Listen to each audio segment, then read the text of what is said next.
अस्सलाम वालेकुम क्लास। चूँकि कोरोना की वजह से हम ऑनलाइन क्लास का आगाज़ कर रहे हैं।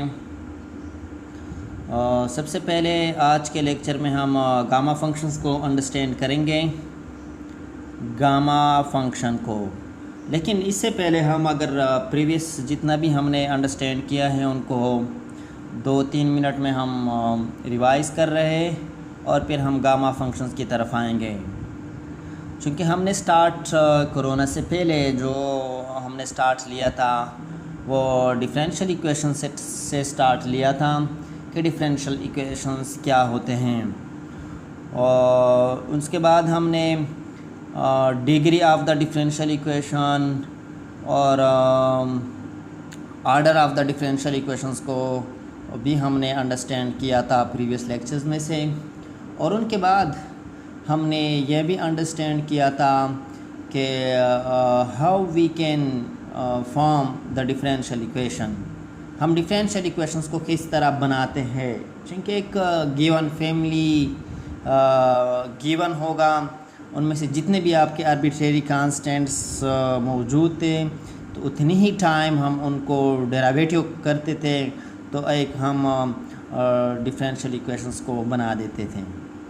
अगर आपको एक गिवन डिफरेंशियल इक्वेशन दिया जाए, मीन जहाँ पे आपके डेरिवेटिव मौजूद हैं, चाहे वो फर्स्ट ऑर्डर का हो, वो इक्वेशन जो है वंस टाइम जो है ना उसमें डेरिवेटिव मौजूद हो या सेकेंड टाइम डेरिवेटिव मौजूद हो, तो how can we solve the differential equations?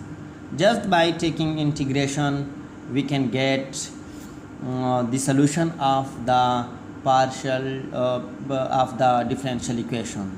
So जब भी हमारे पास डेरिवेटिव्स मौजूद होंगे एक इक्वेशन में से, उनको अगर सॉल्व करने के लिए कहा जाए तो definitely we can use the integral of that differential equation and we get a solution. तो सॉल्यूशन हमारे पास फिर 3 किस्म के हो सकते थे। एक सॉल्यूशन जो था वो हमारे पास जनरल सॉल्यूशन, जिसमें आपके आर्बिट्रेरी कांस्टेंट्स फिर भी मौजूद होंगे। अगर आप उस आर्बिट्रेरी कांस्टेंट्स को, अननोन कांस्टेंट को ख़त्म करना चाहे तो आप एक पार्टिकुलर सॉल्यूशंस की तरफ बढ़ेंगे। और एक था सिंगुलर सॉल्यूशन, जहाँ पे आपको सॉल्व करने से कोई आपका आर्बिट्रेरी कांस्टेंट्स नज़र न आए सॉल्यूशन में, तो वो आपका सिंगुलर सॉल्यूशन था। तो हमारे पास 3 किस्म के सॉल्यूशंस थे, एक जनरल सॉल्यूशन, एक पर्टिकुलर सॉल्यूशन और एक सिंगुलर सॉल्यूशन। तो प्रीवियस टेस्ट में भी मैंने ये क्वेश्चन दिया गया था कि अगर मैं एक डिफरेंशियल इक्वेशंस की पे इंटीग्रेशन लगाओ तो एक सॉल्यूशन आ जाएगा। वो जनरल, पर्टिकुलर और सिंगुलर सॉल्यूशंस है, तो हम किस सॉल्यूशंस को ज़्यादा प्रेफर्ड करेंगे, कौन सा सॉल्यूशन बेस्ट होगा, कौन सा सॉल्यूशन हमें ज़्यादा इंफॉर्मेशन देंगे। तो उसका आंसर यही था कि हम पर्टिकुलर सॉल्यूशंस को ज़्यादा प्रेफर्ड कर रहे हैं, बिकॉज़ पार्टिकुलर सॉल्यूशन में कोई आपका आर्बिट्रेरी अननोन कांस्टेंट नज़र नहीं आता है। अगर हम वहाँ से फ़िज़िक्स अंडरस्टैंड करना चाहें तो वहाँ पे हमारे पास फ़िज़िक्स ज़्यादा एक्सप्लेन हो सकता है, चूँकि वहाँ पे कोई अननोन कांस्टेंट नज़र नहीं आता है। अगर मैं सिंपली ये कहूँ कि आपके पर्टिकुलर सॉल्यूशन में एक्यूरेसी ज़्यादा है, तो due to these reasons particular solution is more preferred than general solution. So anyhow, उसके बाद हमने फिर डिफरेंशियल इक्वेशंस को सॉल्व करने के डिफरेंट मेथड्स अंडरस्टैंड किए थे, जो कि एक वेरिएबल से वेरिएबल मेथड था। और वेरिएबल से वेरिएबल मेथड में हमने क्या किया था कि हमने जस्ट आपके जो वेरिएबल्स है x dx, it means x के जितने भी वेरिएबल्स थे उनको एक साइड पे लेकर गए थे, y को दूसरे साइड पे लेकर गए थे, फिर उनके बाद हम उनके ऊपर इंटीग्रेशंस हमारे लिए इजी हो जाता था।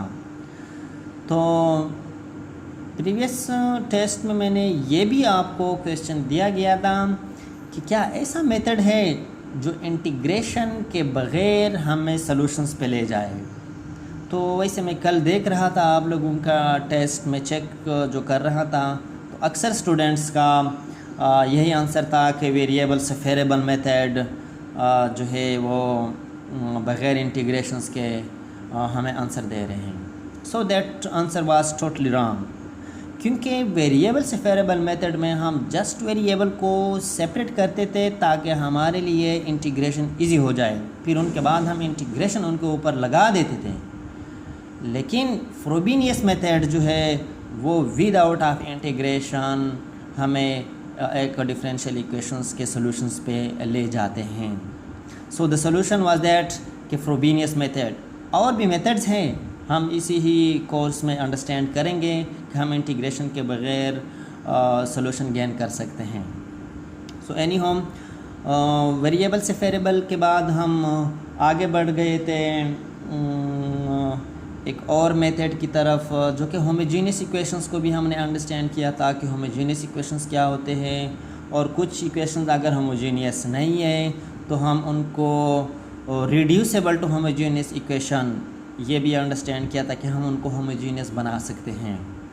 सो इसके ऊपर हमने सॉल्व क्वेश्चन और होमवर्क क्वेश्चंस, काफ़ी न्यूमेरिकल्स इनके ऊपर सॉल्व कर चुके हैं, और इन सब के जो नोट्स है वो भी मैंने आप लोगों को प्रोवाइड किया था।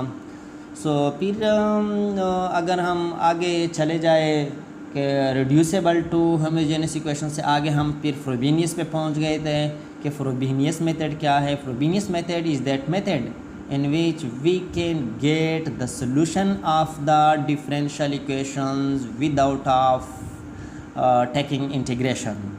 So फ्रोबेनियस मेथड के बाद हम नए चैप्टर की तरफ, बल्कि नए आर्टिकल की तरफ हम बढ़ रहे हैं, and that is called gamma function. So gamma function को हम नेक्स्ट वीडियो में डिटेल से अंडरस्टैंड करेंगे।